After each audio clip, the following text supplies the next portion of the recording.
As a big fan of Dragon Age Origins, I have been eagerly awaiting the next title in this series, Dragon Age Inquisition. So you can probably guess what my reaction was when EA invited me over to try the game a little early.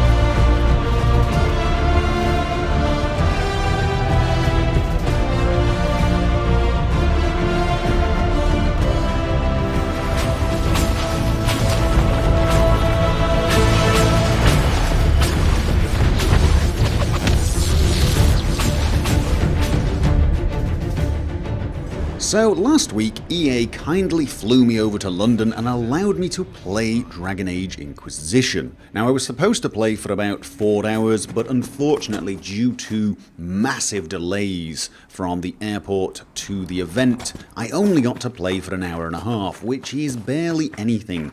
I really only just made it out of the start tutorial known as the Prologue, and unfortunately I am not allowed to show you any of the footage from the Prologue, so all I can show you is the first 15 minutes of the game that I played after the Prologue and some of the character creation.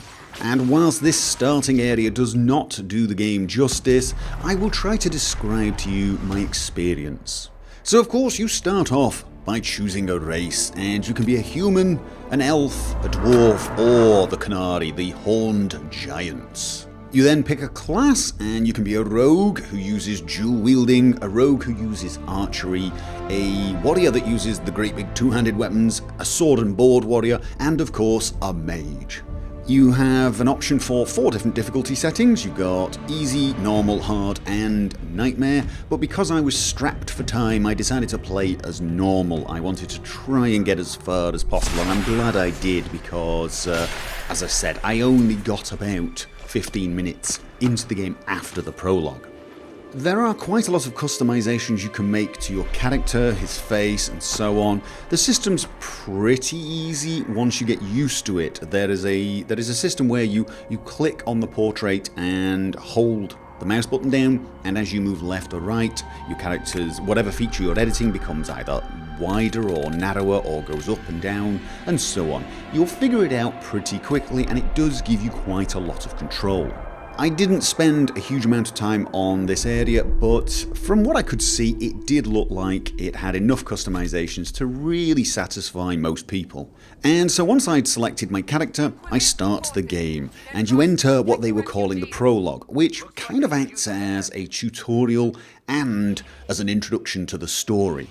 Now, I'm not going to give you any spoilers, but it's fairly standard stuff. There is something special about you that's going to allow you, hopefully, to save the world, or perhaps damn it, you don't quite know.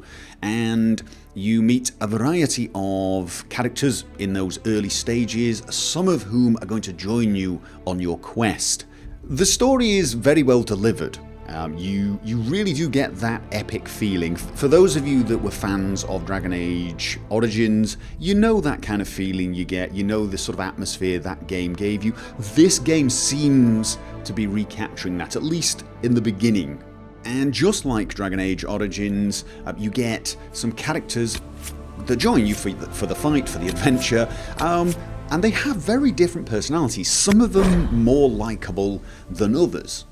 And in actual fact, the dialogue with a lot of these characters was very well done, because you got a lot of feedback as to the emotions that you were getting from those characters. Because sometimes it's quite hard for games to give you the idea that somebody didn't like what you say. The game's fairly abrupt in telling you that. It does sort of give you, okay, this person didn't like what you just said, so you pick up these hints.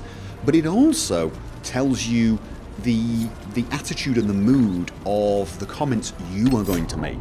So if you are given an option of lines, you also get an indication as to whether the option is a question, whether it's perhaps sarcasm, whether it's aggressive or friendly. You get an indication from the game as to how it's going to be delivered, which is great because there's nothing worse than being in a game and delivering a line thinking you mean it friendly, only to hear the character say it and it sounds like abject sarcasm, and you think, no, that's not what I wanted to go for. So it makes the conversations fairly easy to navigate without making mistakes. The cutscenes were very cinematic, they were delivered well, the lines were read well, as you would expect from a game of this caliber, and all in all, it generally just feels like you are in a movie. In those moments when you are interacting with people having dialogue or a cutscene, you do feel like you're on an epic tale rather than in a game. When not in dialogue, when travelling around the world, the graphics are great. The graphics are great. Now, the footage you're seeing from the beginning is probably not the best footage to showcase the game, to be honest. The prologue was great. A lot of the scenes were very dark, very intimidating and sinister, and very cool. And the interior lighting areas were very well done indeed. But the starting area is all very bright and out in the sunshine, and you don't really get an impression of how the game could look. So that is unfortunate, but again, I cannot show you that. Now, I can't tell you how the game progresses after that because I didn't get very far, but I got the impression that you had to go to different areas and win the favour of whoever was in power in that area. That was just my impression. I might be wrong. I will update you on this because I am hopefully going to get another look at this very soon and tell you if my guess was correct. So I can't tell you much about the story or how the game progresses from this point onwards. I can tell you that the game mechanics are fairly easy to pick up. They were fairly instinctive.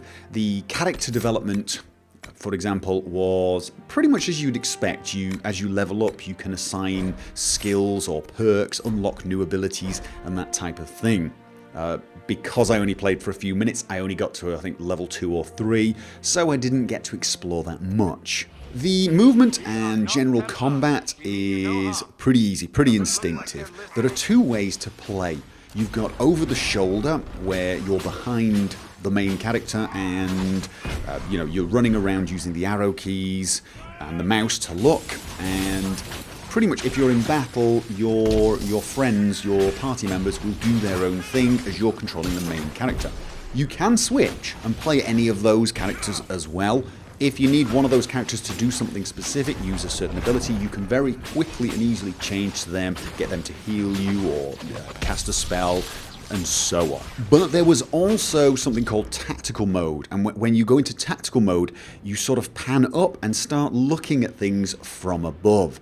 And instead of using the arrow keys to move, you use the mouse. You click at a certain point, and whichever character you're controlling moves over there. And I found that a lot easier to play when trying to move the party around. So if I wanted to move the party members around rather than the main character, I found it a lot easier to go into tactical mode. I felt more like a commander, distributing my troops, putting them in good places, telling them what to do, rather than just playing them directly. So I probably would use a mixture of both. I can tell you that on normal difficulty, you almost don't have to use the tactical camera as far as I played. Now, I didn't play very, very far, but everyone pretty much does what they need to do, and you can kill things reasonably easily.